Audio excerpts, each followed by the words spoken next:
اب یہ فرمائیے کہ ایک بندہ اللہ سے دعا کرتا ہے، چلو دوسرے سے دعا کرنا حرام ہے، غیر اللہ سے مانگنا، مدد مانگنا وغیرہ وغیرہ سارا سلسلہ، اللہ سے دعا کرتا ہے لیکن وہ اپنے دعا میں وسیلہ بناتا ہے نیک ولیوں کو، نیک بزرگوں کو، نیک لوگوں کو، یا رسول کریم صلی اللہ علیہ وسلم کی ذات کو وسیلہ بناتا ہے۔ وہ کہتا ہے کہ اے اللہ اس بزرگ کی وسیلے سے میرے گناہ معاف فرما دے، یا اس ولی کی وسیلے سے میری فلاں مراد جو ہے وہ یہ پوری کر دے۔ کیا یہ وسیلہ مانگنا اور ان کا وسیلہ دے کے مانگنا کیا یہ درست ہے؟ یہ درست نہیں ہے اس اعتبار سے کہ اللہ رب العالمین کو یا کسی شخص کو بھی کسی ذات کو جب بندہ کسی کا واسطہ دیتا ہے تو وہ ذات اس کی مجبور ہوتی ہے۔ مثلا آپ کے پاس میرا کوئی کام اٹکا ہوا ہے، میں آپ کے والد صاحب کی کوئی چٹھی لے کر آپ کے پاس آیا، اب مجھے معلوم ہے کہ ظاہر بات ہے وہ ان کے والد ہیں، وہ بڑے ہیں، میں فون کرواؤں گا، ان کا رکا لے کر آؤں گا یا خود ان کو ساتھ لے کر آؤں گا، وہ آپ سے کہیں گے، میں کچھ بھی نہیں کہوں گا، وہی آپ سے کہیں گے آپ فٹافٹ سائن کرنے ہیں، جو بھی کرنا ہے آپ کر دیں گے،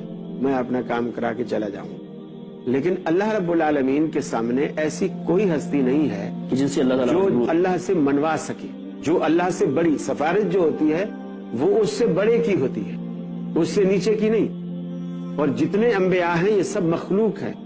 اور پھر آپ خود اندازہ لگائیں کہ قرآن مجید نے اتنی صراحت کے ساتھ کہا کہ نوح علیہ السلام نے جب اپنے بیٹے کے لیے دعا کی اور اللہ رب العالمین سے کہا کہ ان ابنی من اہلی، میرا بیٹا میرے اہل سے ہے اور تیرا وعدہ سچا ہے، اور تیرا وعدہ تھا کہ تو میرے اہل کو بچائے گا، تو میرا بیٹا میری آنکھوں کے سامنے غرق ہو گیا ہے اور وہ نہیں بچا ہے، تو اپنا وعدہ پورا کر، میرے بیٹے کو واپس دے۔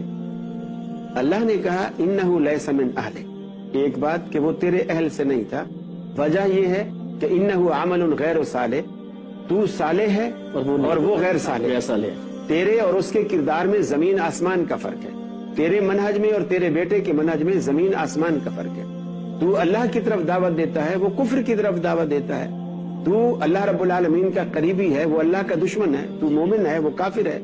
ایک دوسری بات اللہ نے یہ کہی کہ انی اعظک، جو آج کی موضوع کا اصل جو میرا مقصد تھا بیان کرنے کا، انی اعظک فلا تسألنی ما لیس لک بعلم، میں تمہیں نصیحت کرتا ہوں کہ آج کے بعد ایسی کسی چیز کے بارے میں بھی مجھ سے سوال نہ کرنا جس کا تجھے علم نہیں۔ انی اعظک ان تکون من الجاہلین، اگر پھر ایسا کیا تو میں تجھے نصیحت کرتا ہوں کہ میں تجھے نبوت کے کٹہرے سے نکال کر جہالت کے کٹہرے میں کھڑا کر دوں۔ تو یہ بہت بڑی بات ہے، اور اللہ کا نبی اپنے لخت جگر کے لیے اللہ سے سفارش کرتا ہے اور اللہ رب العالمین نے اس بات کو رد کر دیا۔ ٹھیک ہے، جس کے معنی یہ ہے کہ میں اپنی مرضی کا مالک ہوں، میں رب ہوں، میں اپنی مرضی کا مالک ہوں، چاہوں تو انبیاء کی رد کر دوں، اور جب ماننے پر آئے تو ابلیس اللہ کا دشمن ہے اور مسلمان کا بھی دشمن ہے، مومنوں کا بھی دشمن ہے۔ وہ جب اللہ رب العالمین سے دعا کرتا ہے کہ یا اللہ تو نے مجھے دھتکار تو دیا اور مجھے مردود قرار دے دیا، لیکن میں دوزخ میں اکیلا نہیں جانا چاہتا، میں ایک پوری ٹیم کے ساتھ جانا چاہتا ہوں، اور وہ بھی اس مخلوق میں سے ٹیم بناؤں گا جس کی وجہ سے مجھے جنت سے نکالا۔ اس کی بات آپ کر رہے تھے کہ ابلیس نے اللہ تعالیٰ سے کہا کہ میں جاؤں گا تو جنت میں ضرور، لیکن میں اپنی ٹیم کے ساتھ جانا چاہتا ہوں۔ اب اس نے ایسا اس لیے کہا کہ چونکہ اس کو پتا تھا کہ میں انسان کی وجہ سے جنت سے دھتکارا گیا ہوں، اس کو سجدہ نہ کرنے کی وجہ سے، اب وہ نفرت اس کے دل میں بیٹھ گئی اور وہ انتقام کی آگ میں سلگ رہا ہے۔ تو اس نے دعا کیا کی کہ یا اللہ میری عمر کو لمبا کر دے، عمر کو لمبا کر دے، میری عمر کو بڑھا دے۔ ٹھیک ہے، اللہ رب العالمین سے دعا کی، اللہ رب العالمین نے اس کی دعا کو قبول کیا۔ قرآن کہتا ہے کہ جا حتی یأتیک الیقین، تجھے وہ یقین سے مراد وہ جو قیامت والے دن ہے، الی یوم الوقت المعلوم، ایک وقت مقررہ تک ہم تجھے مہلت دیتے ہیں، عمر دیتے ہیں، زندگی بڑھا دیتے ہیں، اور اللہ نے اس کی عمر بڑھا دی اور دعا کو قبول کر لیا۔ وہاں دیکھیں کہ نوح علیہ السلام اللہ کا قریبی اور برگزیدہ ہے، برگزیدہ پیغمبر، اور ایسا برگزیدہ ہے کہ 950 برس اس نے اپنی زندگی کے قیمتی صرف اللہ کی رضا کے لیے رات دن ایک کر کے، جو قرآن کہتا ہے کہ انی دعوت قومی لیلا و نہارا، یا اللہ میں نے اس قوم کو پکارنے کے لیے نہ دن دیکھا نہ رات دیکھا، لیکن ان کی حالت یہ ہے کہ مرض بڑھتا گیا جو جو دوا کی، میں جیسے جیسے تیری طرف بلاتا ہوں یہ اتنا اتنا مجھ سے دور جاتے ہیں، بھاگتے ہیں۔ تو اس 950 سال اللہ کے دین کے لیے اپنی عمر کا ایک طویل حصہ کھپانے والا شخص اللہ سے دعا کرتا ہے اور اللہ چھوڑ دیتا ہے، اور شیطان دعا کرتا ہے اور اللہ قبول کر دیتا ہے۔ اس کے یہ معنی ہے اللہ دنیا کو یہ بتانا چاہتا ہے میں مرضی کا مالک ہوں، میں چاہوں تو اپنے دشمنوں کی مان لوں اور نہ چاہوں اپنے پیاروں کی چھوڑ دوں۔ مجھ سے کوئی پوچھنے والا نہیں ہے, مجھ پر کسی کا زور اور بس نہیں چلتا. تو لہٰذا یہ تصور اور یہ عقیدہ رکھنا کہ چونکہ اللہ رب العالمین کے پیارے ہیں, میں ان کا نام لوں گا تو اللہ رب العالمین اس کو فوراً قبول کر لے گا, ایسا نہیں ہے. یعنی صرف نام لینے سے کیا, وہ خود وہ ہستی اللہ کے آگے ہاتھ اٹھائے بیٹھی ہے اور آپ نے رد کر دیا ہے, اس سے بڑی مثال اور کیا ہوگی. پھر جتنی دعائیں پورے قرآن کے ذخیرے میں شروع ہوتی ہیں, یا اللہم سے شروع ہوتی ہیں, ربنا سے شروع ہوتی ہیں, رب سے شروع ہوتی ہیں, کوئی ایک دعا بھی ایسی نہیں ہے جو واسطے اور وسیلے کے نام سے کسی اور کے نام سے بالکل جو کسی کا واسطہ دیا گیا ہو. جتنی دعائیں ہیں ڈائریکٹ, اور ڈائریکٹ ڈائلنگ میں جو مزہ ہے وہ دیکھو, کہیں بھی آدمی سفر کرتا ہے نا, اگر وہ سروس ڈائریکٹ جا رہی ہے وہ مہنگی بھی ہوتی ہے, مہنگی بھی ہوتی ہے اور وہ آسان بھی ہوتی ہے, اور جو وایا ہوتی ہے وہ سستی بھی ہوتی ہے اور مشکل بھی ہوتی ہے.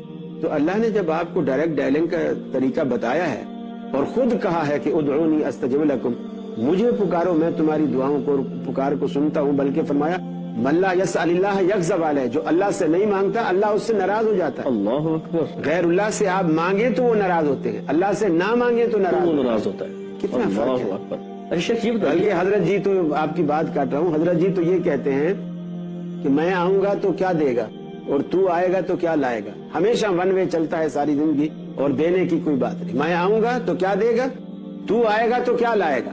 لیکن اللہ رب العالمین کہتا ہے کچھ نہ لا, خالی ہاتھ آ, جھولیاں بھر کے جا. اور میں تجھے یہ بھی نہیں کہوں گا کہ تو کس منہ سے آیا ہے, تو کس منہ سے آیا, اللہ آنا بھی نہیں دے. اللہ اکبر.